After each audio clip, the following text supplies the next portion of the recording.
Welcome to a machine vision project on something called NICWOP. It stands for No, I'm not getting whiter or blacker. Please stop asking me. It's something that is made by Grayson of the IPB class. Let's go. So what's the problem? Let's start by stating this. I hate useless information. So when a relative or a friend of me come to me after a long time not seeing and their first sentence was, "Oh wow, you're white now. Oh wow, you're getting black." Or in Indonesian, "Oh kok kamu sekarang putihan sih? Oh kok kamu jadi hitam ya sekarang?" It pisses me off. Do you know why? Because unlike the "Oh wow, you're getting taller," there is no way for you to actually know if you're getting whiter or blacker. Because this white or black is based on someone's perception, based on someone's visualization, and therefore it is very subjective and therefore very likely to be incorrect. And I hate it when the first time someone say when they meeting me after a long time is something that is so useless. And that is why I decided to create this program. It's a bit of a personal problem, but I actually ask around and most people my age when meeting their older relative have this problem. But if you don't have this problem, well, okay.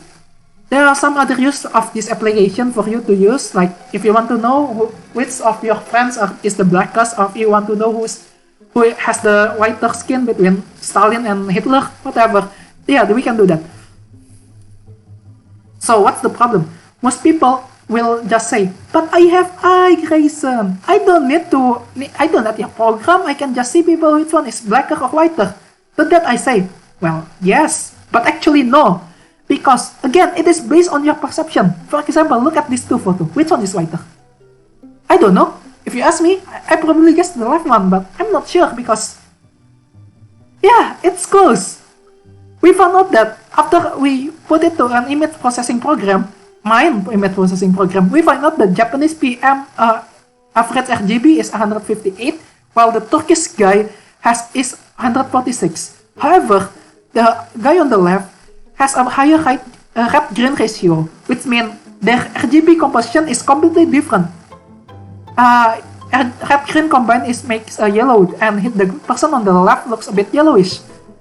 So, if people have different RGB composition, it makes it even harder for us to compare which one is whiter or darker because it's not just in one scale. So, this is exactly why we need my application. So, how do I solve this problem? Well, I implemented 3 machine vision technique, well, debatable. First of all, face detection or hair-like features. I use hair-like features. The second is image processing. You could debate whether it is a part of machine vision or not, but this is actually part of my material, so I can use this. And the last one is CNN. So before I'm going to get to my project, I'm going to explain these 3 topics, especially the first one, which is my main topic, the most important stuff in my program. So, in the first place, what is a face detection? What is it? Face detection is a computer technology being used in a variety of applications that use human face in a digital image. That's the Wikipedia definition. My definition is pretty simple. It's basically a technique that a computer uses to find a face. So what are its applications? Well, these are only some. There are a lot. The first one is camera autofocus. So pretty simple. When the camera sees a face, it will be like, "Hey, that's a face. We should focus on that." The second is the facial recognition. It's also simple because if you don't have a face in security, it could not detect a face in the first place. How is it going to recognize anything? And the last one is the most interesting. It was going to be my project if I'm actually a marketer, but I don't think it's useful for me, but it's very interesting. Basically, the way it goes is, say you are in a public place and there's a TV and a camera. The camera will look at you and then detect your face and recognize if you are like your age and your gender, and then it will tell the TV to show an ad that is suitable for you. It's basically used for accuracy in ads. So anyway, let's go forward. How are we going to implement it? There are a few methods. First of all is the knowledge base. It's basically telling the computer a set of rules like a face have a mouth, a face have an eyebrow, a face has a nose. The problem is how many rules are you going to set? What's the most accurate rule and what's the most important? It's pretty decent, I guess, but it's not that good. The second is the feature base. It is very things like HAR and LBP are counted as feature base. It's basically it works by getting a face, then extracting its structural features like eyebrows, and then its mouth, and then these features will be trained as a classifier, and then will be used to differentiate between something that is a face and not. The third one is template matching. It's pretty simple. You get a template. If the new input is close enough with the template, then it is a face. If not, then it is not a face. And the last one is the appearance base, something like Eigen faces. This is basically depends on a diligent training faces image to find our face models. Now we are going to talk about 5 actual algorithm. There's a big difference between algorithm and method. Method is just very general. Algorithm is detailing how you do it. But since this is a final exam, the material we are going to discuss is the one that is taught in class. Namely, there are 5 that are taught in class in face detection. The generic template matching, the HAR, LBP, Eigen faces, and Fisher faces. Let's start with the template matching. Template matching is very simple. Go get a face, make it a template, then the algorithm will find the correlation between template and image. From my personal experience in class on doing template matching, this is really bad.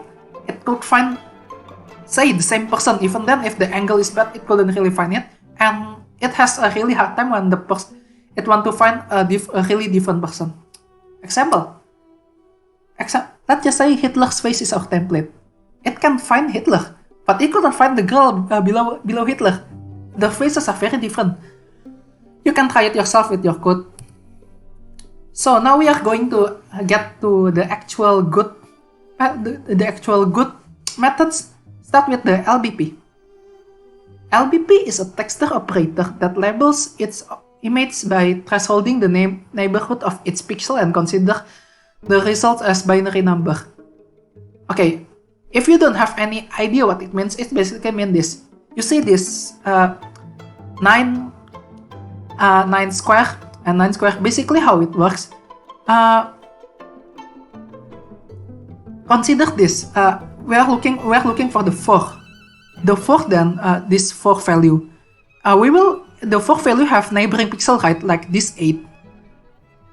Then it will work in a set of rows. For example, if the number around it is less than the number, which is 4, it will be 1. And if it is bigger, then it will be 0. Then, I mentioned that this is a binary, so its box represents a binary 1 and 0. Basically, how it works then, we count how many, this is a set of, what do you call it again? Binary representation to cube, to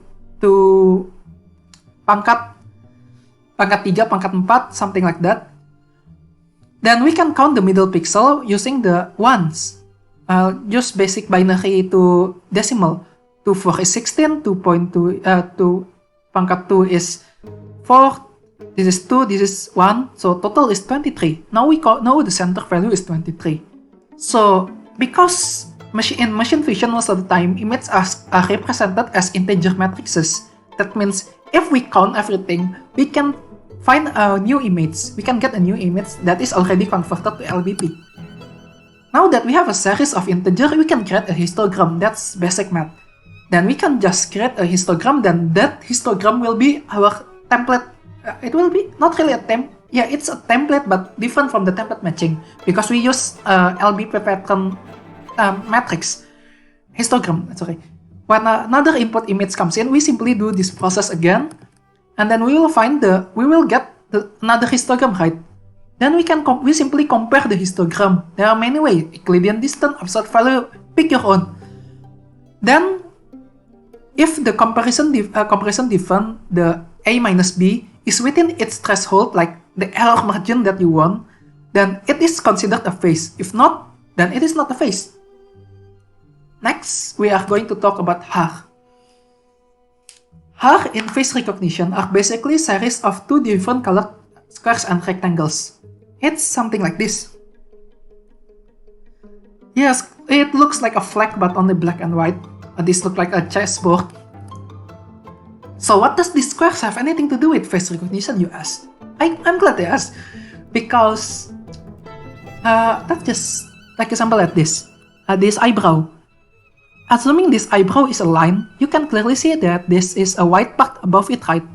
Then this black and white can be implemented into a heart-like feature. And for example, another example would be the mouth. The center is darker than the area around it. Then we can simply make it a heart like this. This is why we call it heart-like features, because we find features in the face and we see, oh, this looks like the heart image of this and this. So there's a formula to count when a feature is a heart or not. That's not really important. You can simply put it to calculator. The one thing you need to know is basically the formula result will range between 1, which is exactly the same as a heart, which is impossible to find in human faces, to 0, which means no correlation at all between the heart and the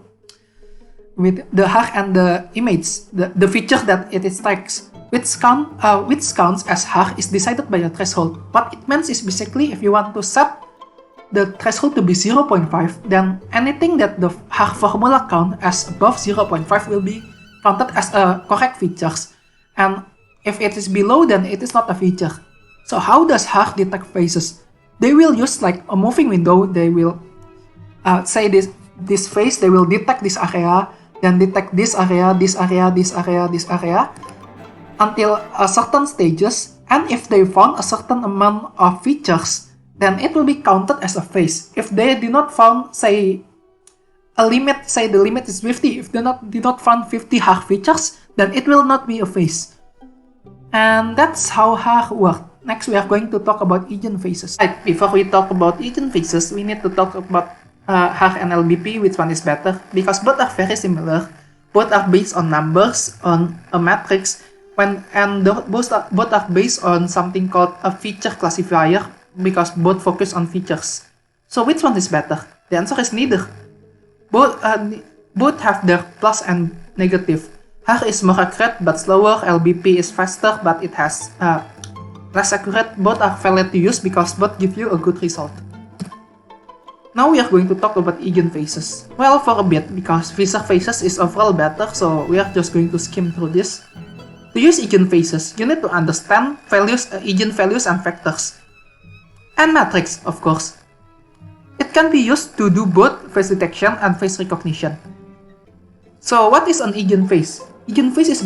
Remember when I say that in machine vision, an image is usually represented in a matrix filled with integers or floats, right?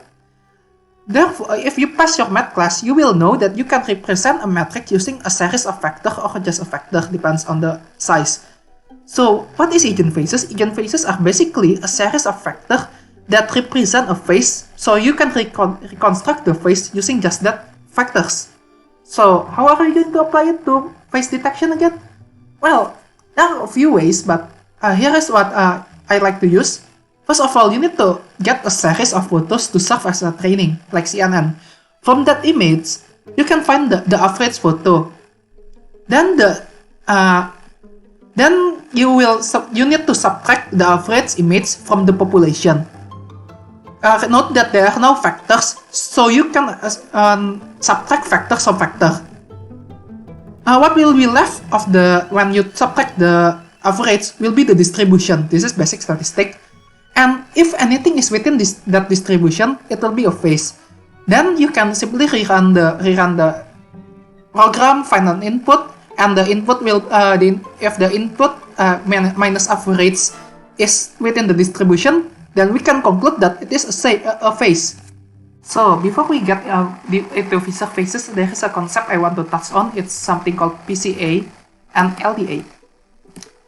Those are both linear analysis, so I'm going to explain first of all what is a linear analysis. So everything in life can be represented as a number, and those numbers can be divided with lines, whether it be linear like this, it's supposed to be straight, or a quadratic one that can curve. So for example, say you have a representation of old people in green here, and the representation of young people in black. And from this you can categorize if another input comes in like this, say this is young people, you can simply conclude that this is young people because you can draw a line here and divide, this is old people and this is young people. The way PCA works, it will maximize the scatter, so something like this. However, as you can see, there's a problem if the data is really minimal because, for example, it can conclude that the line is here, but without enough data, for example, if there are young people also here, it will be counted as old people. This is what happens when you have too little data in linear analysis. But if you have too much data, for example here, we could not draw a straight line that include all black and all green. The best some will be discounted as anomaly, but it does not change the fact that these people are actually, this one is actually young people and this one is actually old people, but they got in the other side of the line. That's the problem with linear analysis, so that's why we need some algorithm to do it. And what is LDA?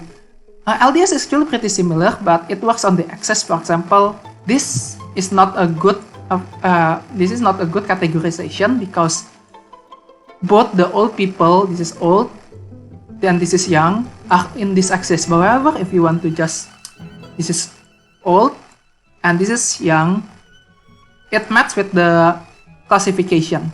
This is another method of doing linear analysis. So now that we have done PCA and LDA, we can actually start to go to Fisher phases. So what's a Fisher phase? It's an algorithm based on Fisher linear discriminant analysis, or LDA, which I explained previously.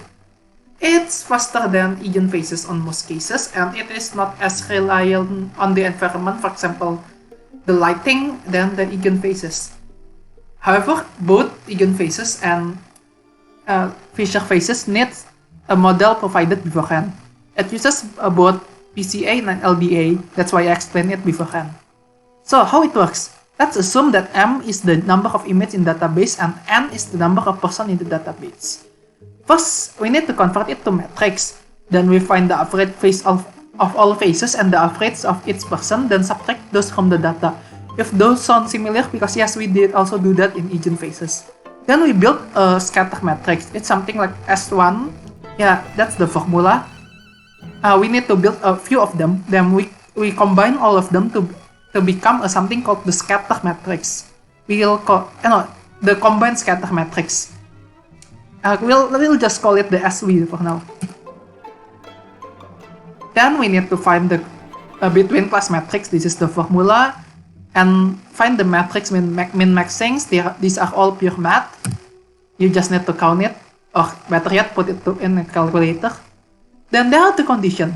If it is not singular, then there's a formula to find the eigenvector using that. And if it is singular, then we can simply apply the PCA and LDA. That's why I explained about PCA and LDA. You need to apply it to if it is singular.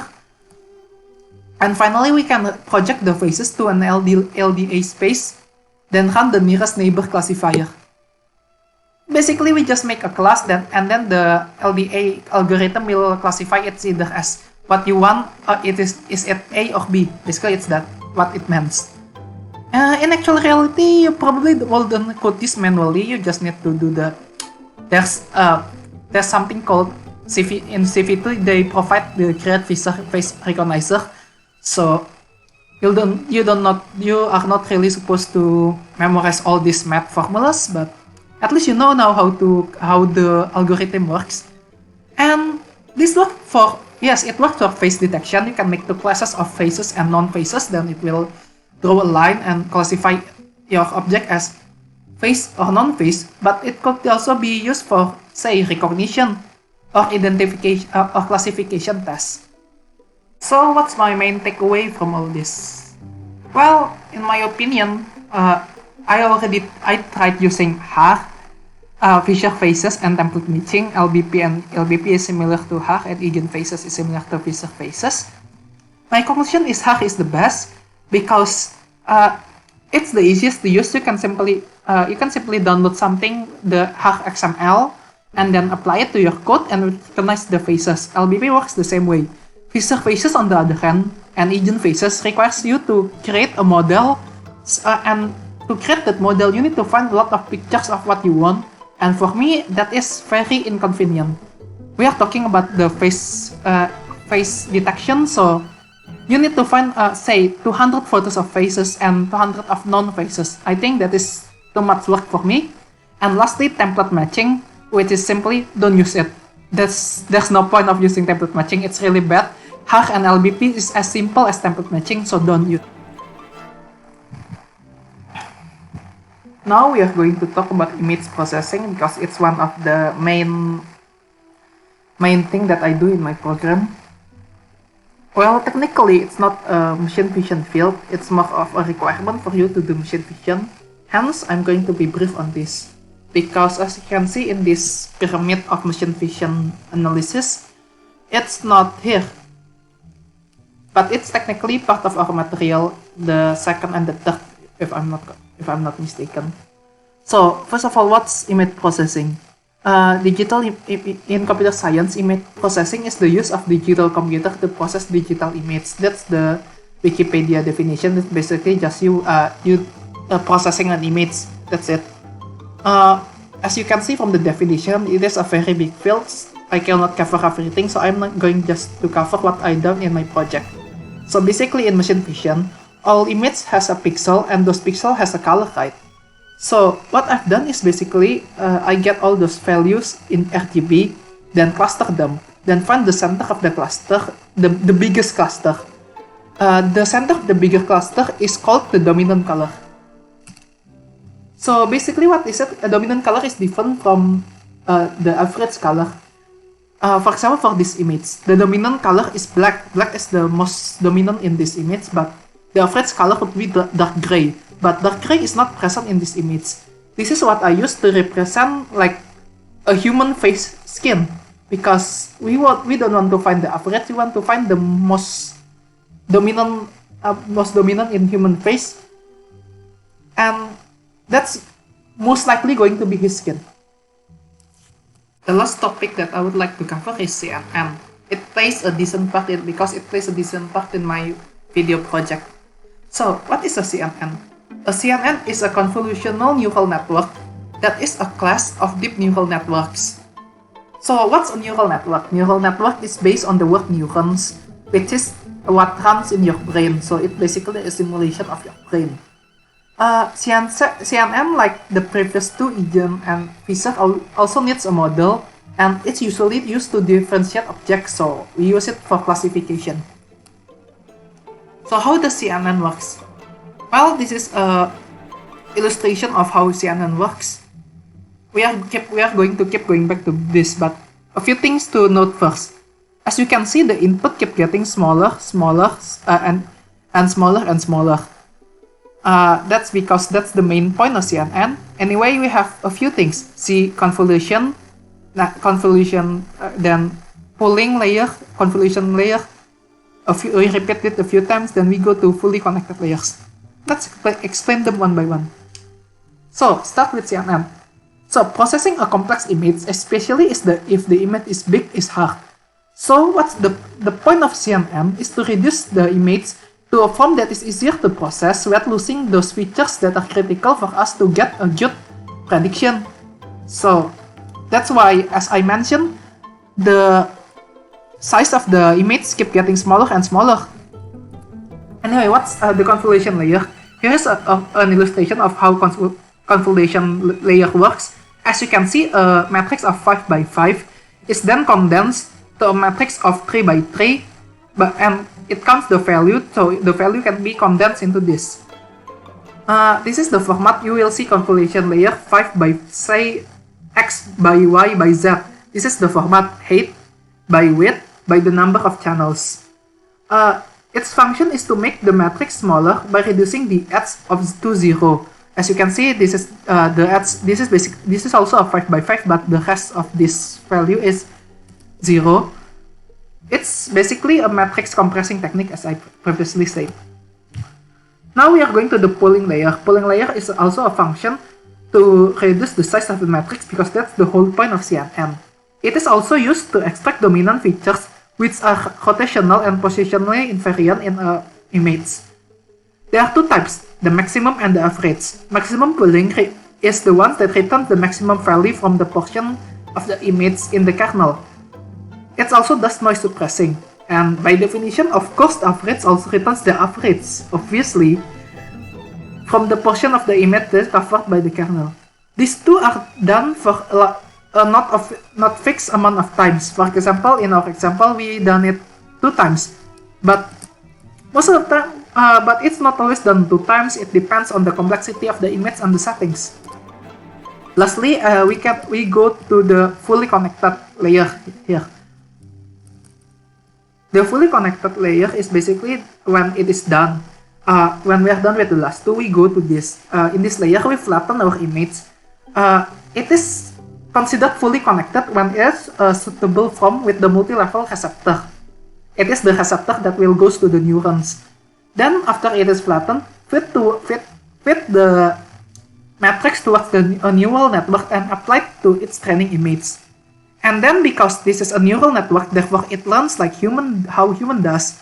It will, from all the image that it will see, it will be able to learn certain values and attributes that it used to classify objects. Again, this is an object classification, and that's how it. Now we are going to talk about my project. The project is, as I stated, NICWOP, which stands for No, I'm Not Getting Whiter or Blacker. The function is to compare between two faces in one or two photos on which, and then find which one of them is whiter. The input will be two photos with a frontal face inside of them. The output will be the same two photos but with face mark and index, which one of the photo, then print which one of the photo is whiter, and both faces, skin classification, and gender. This is going to be an example. This is two photos of Vladimir Putin. As you can see, it found the face here with the index of 1, and another face here with the index also 1, but we used to, for different image, we used 2 different indexes, so both are 1 but 2 different array. Then it will do the CNN, then count for the first person. The first person with the first pic is whiter. This is the first picture. This guy is whiter than this one.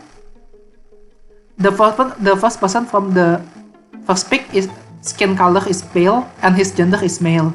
The second person from the pic is pale. Again, these are the same person, so its skin classification should be around the same, and the gender is of course the same. It's both of the same person are male. This is just note that on average women are whiter than men, so their white standard is a bit higher. That's if it's a woman, then the classification will be added by 10 value in RGB. So what's the theory then? So every human faces is made of certain color height, and those color change as that human lives. And the most dominant color in a human face is almost always his skin. So therefore, if we can find a face, then find its average RGB value, we can scientifically rate someone blackness or whiteness. And then from that value, if we compare it to say another face or the same face but in the future, we can clearly see if that person is getting whiter or blacker, unlike the people who just use perception to guess this. This is scientifically proven. So there's for the skin categorization, there are 6 skin category: light pale, pale, tan, brown, dark brown, and black. On average, women have lighter skin than men. Therefore, we could not use the same classification for both women and men because the two of them has had a bit. The woman classification has to be a bit higher, so we can compare them to the same class because men and women, because they have different average, therefore they are fundamentally a different class. This is how it works, the algorithm basically. Yeah, you get 2 images, then get a Haar classifier which will try to find the faces into image. If it finds more, if its pictures contains one face, this is a typo, it's supposed to be face. Its picture contains only one face. When the image is found, the CNN will identify it's male or female and save it in index. At the same time, arrange the colors of the image to a cluster and get the dominant one. Then compare the dominant, then count the average of the dominant value, then compare it and print which one is the bigger, which is the whiter. Then print its skin classification value. Remember that females have different classification value than males. If picture contains more than one picture, if the picture contains its picture contains more than one face, this is a typo, then ask for which image do the person want to compare first. For example, if a image contains two faces, you need to clarify, do you want to compare the person in the first index or the second index? Then it will do this it will do all of this again. And if it is below two total faces or one of them don't have a face, then the program will simply end. This is the basic algorithm in what do you call it? Flowchart. It's a bit complicated, and this is not exactly how it works. I will just show you the code after this, but this is the flowchart. It's a bit complex. Alright, this is the code. I'm going to show you the result first, then we'll run this program with another example to find if it's to demonstrate. So this is what happened. The result from these two pictures. This is the first picture and this is the second picture. Both are the same guy. This is from Putin in 2014. This is from the 2018. According to the picture, the first person from the first pic, its name first, is whiter. So this guy is white. So Putin from 2014 is whiter than the current Putin. The first person from the first pic is pale. Yeah, true. The second person is also pale. The skin color is it seems both are close enough. So both are pale, and both of them have the same gender, male, obviously. This is just a note. Not important. Anyway, we are going to try to running this again on a different example. I've prepared something called lot.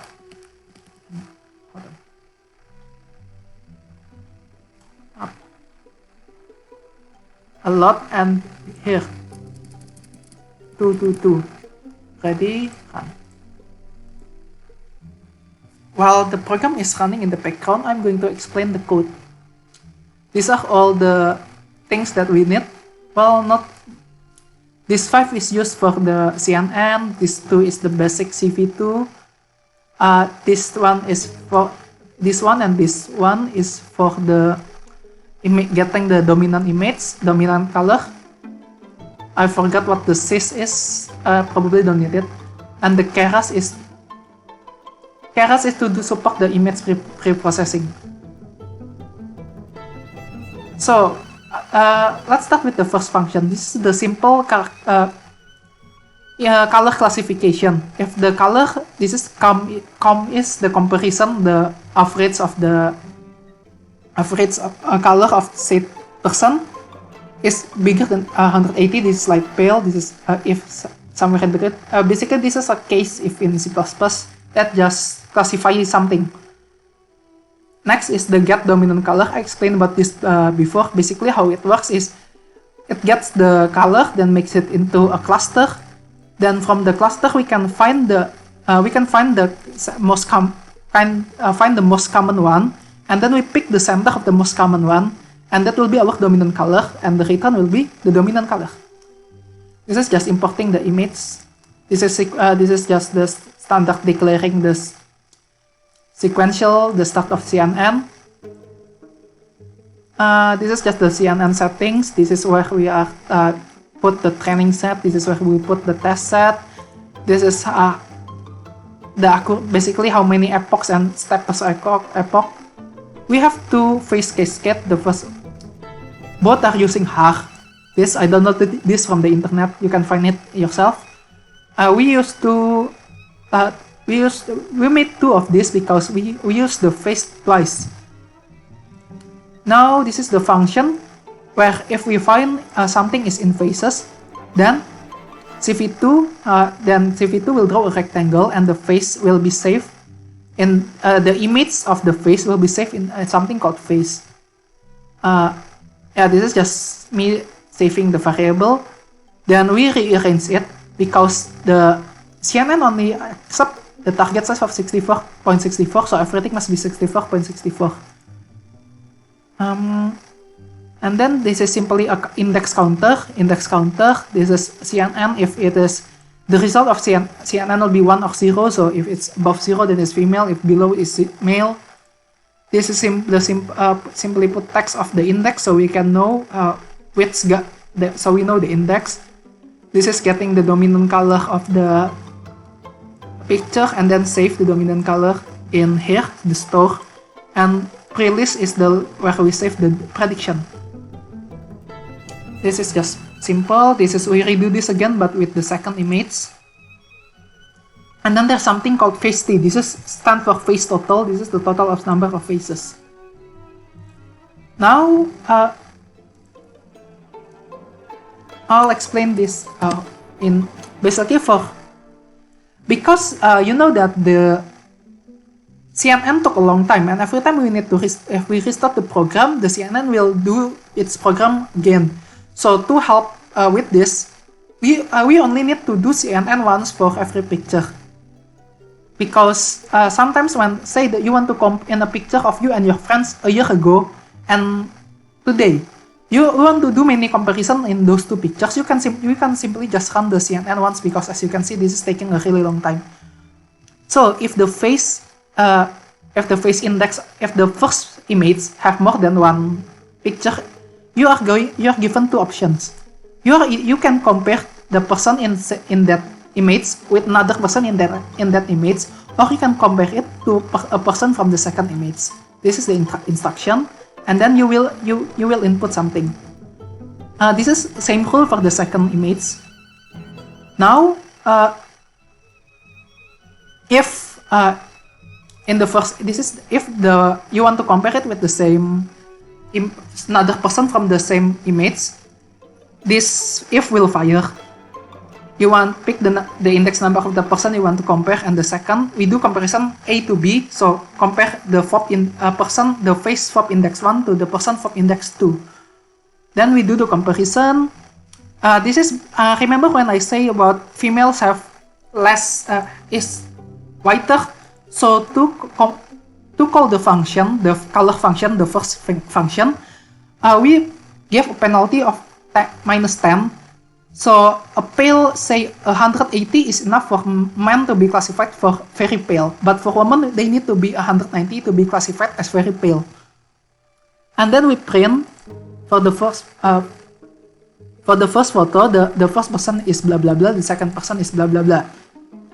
This is just the result. Same rule for the second picture. This is if both picture only have one face, or if you want to compare from the picture 1 to picture 2, this is what it does. If you enter something like, if you enter here 0 as you want to compare it with other person in that image, and the second and the other you input is as 1, it will then be compute because you are not inputting two images. This is just notes. And if face is less than 3, it means if face is only 2, that means there are only, if the number of face total is only 2, that means there are only 2 faces to be compared. Therefore, you could only do the comparison once. What's the point of doing it more than once? So if that happens, we break immediately. Otherwise, you ask the person first if they want to continue comparing images. Say when there are lots of faces in those two images, maybe they want to do the comparison with another person. If that's the case, answer Y.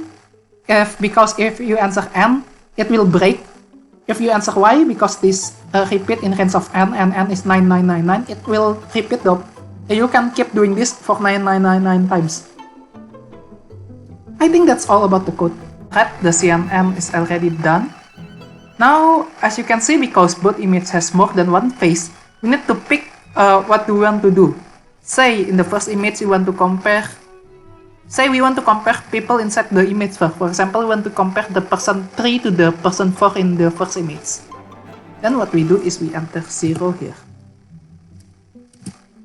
Now we are supposed to look at the second image and say we want to know which one of these two is the whiter one. Then we do another 0. Not here. Then we input another 0. Pick the first one. This is for the first image. We want to compare 3 to 4. The person with the index of 4 is whiter. Okay, and both of them are female. The index of 4 is the second. She is brown. Meanwhile, the index of 4 is brown, while the index of 3 is black. Okay. Now for the second picture, we compare 1 and 2. The average, both of them is. Wait, yeah, that's a mistake in the gender, and probably one of the inaccuracies. But okay,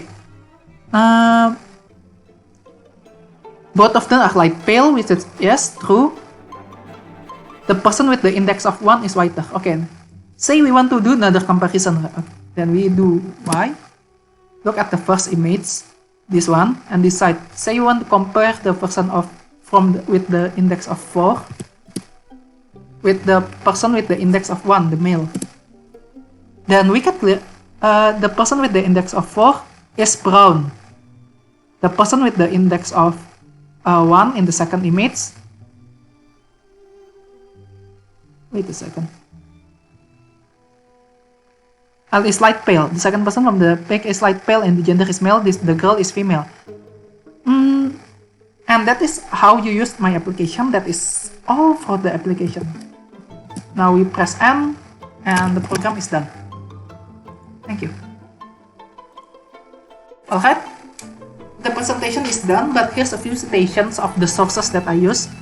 For the skin-related theories, I got it from this psychology of human skin color, like the theories about which one have the lighter skin.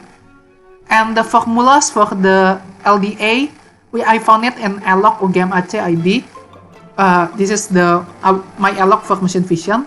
Things that I read for the theoretical part, the presentation, like is from Wikipedia and also ELOC, this same link. And I read about LDA from here.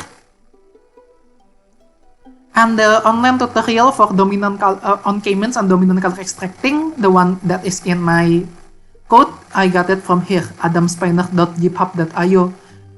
This is not a GitHub, this is a blogspot. This is a blog, just press the button.